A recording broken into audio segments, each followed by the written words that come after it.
ایک اور بڑا اہم سوال ہے جی، غوث اعظم پیران پیر دستگیر حضرت شیخ عبد القادر جیلانی رحمۃ اللہ علیہ کیا رفع دین کیا کرتے تھے یا وہ بھی ترک رفع دین کے قائل تھے؟ ذرا عوام الناس کو بتائیں۔ رفع الیدین اور ترک رفع الیدین، اس پر شروع سے اختلاف چلا آ رہا ہے۔ یہ فرض واجب نہیں تھا، ٹھیک ہے نا؟ تو اب انہوں نے اس کو فرض قرار دے کے اس پر لڑائی کا ایک میدان گرم کیا ہوا ہے۔ تو بہت سارے ایسے امام جو کرتے تھے، بہت سارے ایسے جو نہیں کرتے تھے۔ مرزا صاحب ہی کو ہم نے کئی مرتبہ ایکسپوز کیا ہے۔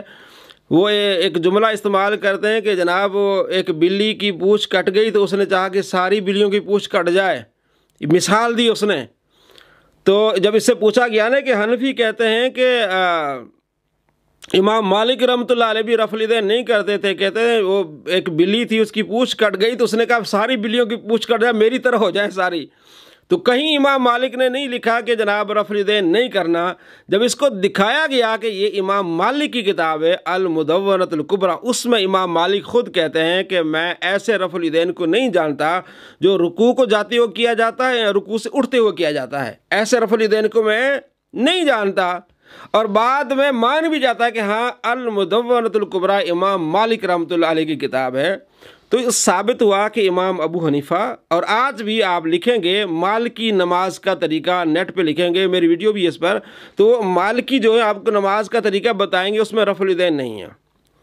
تو امام جو مسلمانوں کے 4 فقہ کے امام ہیں، مشہور 4 فقہ کے امام ہیں، امام مالک، امام ابو حنیفہ، امام احمد بن حنبل اور امام شافعی رحمۃ اللہ علیہ، ان میں سے 2 بڑے امام جو ہیں امام ابو حنیفہ اور امام مالک، وہ اس کے قائل نہیں ہیں۔ امام ابو حنیفہ منسوخیت کے قائل ہے اور امام مالک کہتے ہیں کہ یہ مکروہ ہے۔ امام مالک کہتے ہیں کہ مکروہ میں ایسے رفع الیدین کو جانتا نہیں، حالانکہ موطا میں وہ حدیث لائے ہیں، تو اس کے باوجود کہتے ہیں کہ میں ایسے رفع الیدین کو نہیں جانتا جو رکوع کو جاتے ہوئے کیا جاتا ہے، رکوع سے اٹھتے ہوئے کیا جاتا ہے۔ ٹھیک ہے، اب بات یہ ہے کہ جنہوں نے امام مالک کی تحقیق پر آگے گئے تو انہوں نے نہیں کیا، اور ان کے پاس وہ امام مالک اپنی طرف سے تو نہیں کہہ رہے، وہ حدیثیں لاتے ہیں، المدونۃ الکبریٰ میں یہ حدیثیں آپ نقل کرتے ہیں۔ امام ابو حنیفہ رحمۃ اللہ علیہ بھی حدیث کو نقل کرتے ہیں، جیسے یہ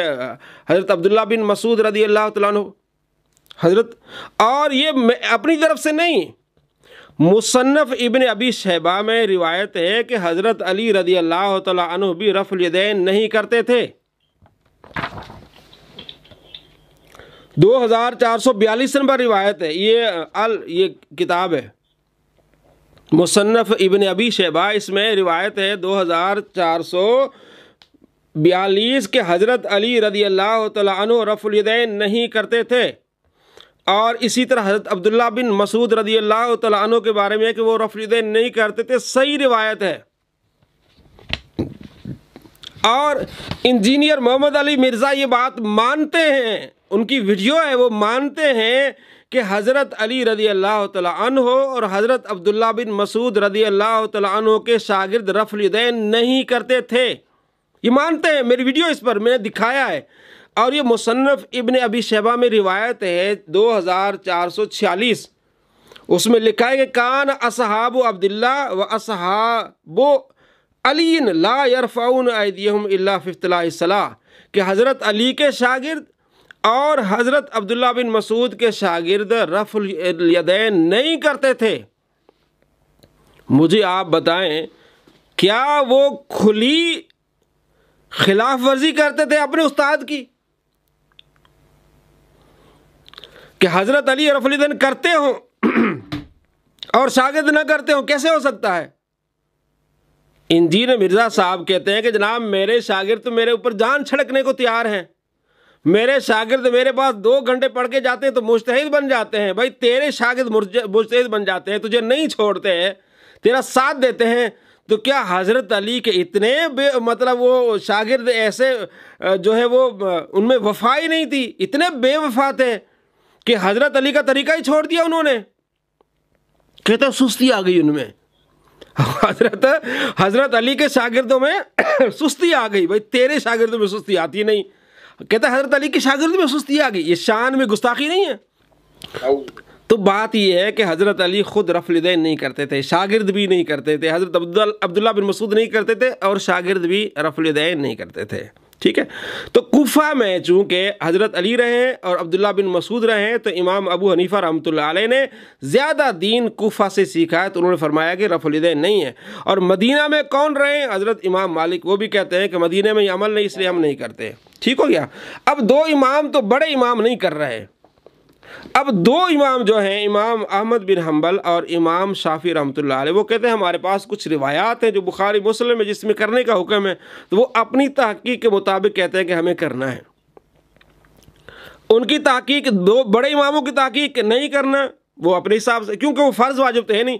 اور ان دو اماموں کی تحقیق ہے کہ ہم کرتے ہیں۔ اب جو جس کی تحقیق پر چلتا ہے وہ اسی پر عمل کرتا ہے، اور یہ سارے اہل سنت ہیں، اور کسی نے کسی کو برا بھلا نہیں کہا ہوا،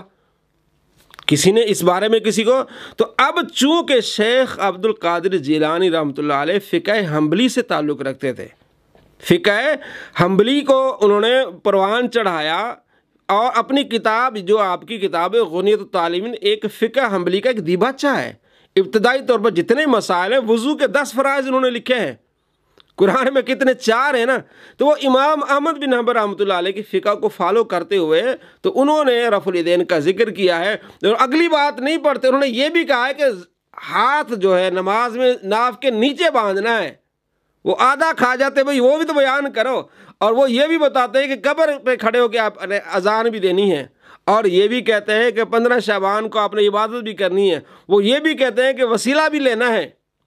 تو وہ فقہ حنبلی پر عمل کرتے ہو، بار بار کہتے ہیں کہ ہمارے امام یہ کہتے ہیں، ہمارے امام یہ کہتے ہیں۔ چونکہ ہم اہل سنت ہیں، جتنے بھی فقہا ہیں، جتنے بھی شوافی حنابلہ، سب ہمارے سروں کے تاج ہیں۔ اب کئی ایسے اولیاء کرام ہیں جو شافعی ہیں، کئی ایسے اولیاء کرام ہیں جو مالکی ہیں، تو محبت پیار عقیدت میں وہ ہمارے امام ہیں، لیکن جب فقہ کی بات ہوگی تو ہم امام ابو حنیفہ رحمۃ اللہ علیہ کی فقہ کو زیادہ فالو کرتے ہیں، کہ ان کے دلائل ہمیں زیادہ وہ آسان اور سہل لگتے ہیں، تو وہ اگر کرتے ہیں تو ان کے نزدیک کیا ہے؟ ان کے نزدیک امام کا قول ہے، مجتہد کا قول ہے، مجتہد کی تحقیق ہے۔ اب یہ ایک اور سوال کرتے ہیں، وہ یہ سوال کرتے ہیں، بڑا ڈرانا سوال کرتے ہیں، لوگوں کو دھوکہ دینے، کہتے ہیں جناب دیکھیں، اس کا مطلب یہ ہوا کہ آپ نبی کے پیچھے نہیں چل رہے، آپ ایک امام کے پیچھے چل رہے ہیں، آپ نے امام شافعی کو رسول بنا دیا ہے، نعوذ باللہ۔ وہ یہ الزام لگاتے ہیں، ہم کہتے ہیں یہ آپ کی جہالت ہے۔ جب آپ کا استاد زبیر زئی ایک حدیث کو صحیح کہتا ہے تو کیا تم اس کو کیا کہتے ہو؟ وہ رسول بن گیا۔ وہی نبی علیہ السلام کے فرمان کو ضعیف کہہ رہا ہوتا ہے، یعنی ضعیف کہنے کا مطلب یہ کہ نبی کا فرمان نہیں ہے تو نبی کا فرمان، لیکن وہ اس پر چھری چلا دیتا ہے اور کہتا ہے کہ یہ نبی علیہ السلام کا فرمان ہی نہیں ہے، تو پھر اس وقت تم کیا کہتے ہو؟ کہتے نہیں وہ تو محقق ہے، اپنی تحقیق کر رہا، تو ہم کہتے ہیں یہی ہے، نبی علیہ السلام کا فرمان ہے کہ جو مجتہد فیصلہ کرے، صحیح فیصلے پر پہنچ جائے، اسے 2 اجر ملیں گے، اگر اسے خطا ہو جائے تو اسے 1 اجر ضرور ملے گا۔ ہم کہتے ہیں کہ امام شافعی رحمۃ اللہ علیہ، امام احمد بن حنبل رحمۃ اللہ علیہ وہ مجتہد تھے، وہ نماز میں اپنے انداز سے وہ فیصلے کرتے تھے، ان کا اجتہاد تھا، اگر ان سے خطا بھی ہوگی، ان کی نماز بھی صحیح ہوگی، انہیں 1 اجر بھی ضرور ملے گا۔ چونکہ امام ابو حنیفہ رحمۃ اللہ علیہ اس کے قائل نہیں تھے اور 2 امام اس کے قائل تھے، جو جس امام کی اجتہاد پر چلے گا تو وہ خود خطا کار نہیں ہوگا، وہ امام کے پیچھے جاتے ہوئے جو امام کو اجر ملے گا اس کو بھی اجر ملے گا۔ یہ نہیں کہ ان کو رسول بنایا جا رہا ہے، بات یہ کہ نبی علیہ السلام کے فرمان کی روشنی میں کہا جا رہا ہے کہ وہ مجتہد ہے، اور مجتہد خطا بھی کر لے تو اسے 1 اجر ضرور ملے گا، تو یہ بات ہے۔